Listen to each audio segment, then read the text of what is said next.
The story of warriors is often told through battles, victories and defeats, yet beneath the noise of weapons and the movement of armies lies another transformation that is just as important as skill in combat. Across history, warriors have undergone a deep financial transformation that reshaped how they lived, how they fought, and how societies organized power. From early tribal fighters sustained by shared resources to professional soldiers tied to complex systems of payment, land ownership and political economy, the evolution of warrior finances mirrors the evolution of civilization itself. In the earliest human communities, the warrior was not a profession but a role. Small groups depended on hunting, gathering and basic agriculture, and conflict was usually local and limited. Fighters were supported collectively. There was no wage and no personal fortune tied to warfare. A successful warrior gained honor, status and access to communal resources, but wealth as a separate category hardly existed. Weapons were crafted within the group and ownership was often shared.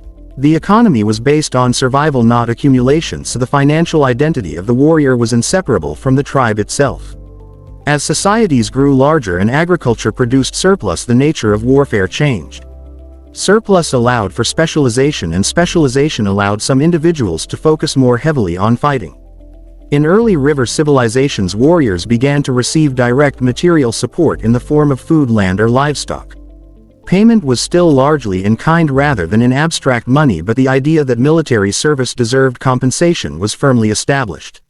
Rulers understood that loyalty could be strengthened through economic reward. The warrior was becoming an asset that required investment. The rise of organized states brought standing armies, and with them a major shift in financial structure. Ancient empires developed taxation systems specifically to fund military forces. Warriors were now paid regularly and their service was often recorded and regulated. This change transformed warfare into a stable career path for many men. Financial security encouraged long-term service, discipline and hierarchy. At the same time, it tied the warrior directly to the state rather than to kinship or local identity. The economy of war became centralized and controlled by political authority. In many ancient societies, land became the primary currency of military reward. Conquered territory was distributed to soldiers who had completed their service. This system achieved several goals at once. It rewarded loyalty, reduced the burden of constant wages, and created a class of warrior landholders who had a vested interest in defending the state. Financial independence through land ownership allowed warriors to support themselves in peacetime while remaining available for future conflict. The connection between military service and property would shape social structures for centuries. During the medieval period, this relationship reached its most elaborate form. The warrior elite was no longer just a fighting force but also a landed class. Military service was exchanged for control over land and the people who worked it. Wealth came from agricultural production, rents and local authority rather than from direct payment. This system made warfare deeply personal. Losing land meant losing status, income and identity. Warriors fought not only for rulers but for their own economic survival. Financial power and military power became inseparable. At the same time, not all warriors belonged to this elite. Mercenaries appeared wherever states lacked the manpower or organization to maintain permanent forces. These fighters represented a new financial logic. Warfare was now a market where skill could be sold to the highest bidder. Mercenaries demanded cash payment, bonuses and shares of plunder. Their loyalty was transactional rather than ideological. This forced rulers to consider budgets, contracts and long-term costs of war. Financial planning became as important as strategy. The growth of cities and trade further transformed the warrior economy. Money became more common and states increasingly relied on coinage to pay soldiers.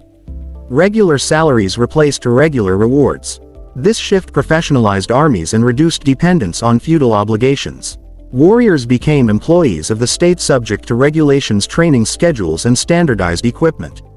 Financial predictability allowed for larger, more disciplined forces but also increased the burden on state finances. War became an expensive enterprise requiring careful economic management. With the early modern period came the birth of the modern military state. Armies expanded dramatically in size and complexity.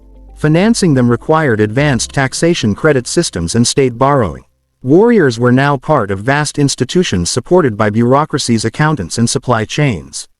Their personal wealth mattered less than their steady income and pension rights. The state assumed responsibility for provisioning housing and long-term support. In return, it demanded absolute loyalty and obedience.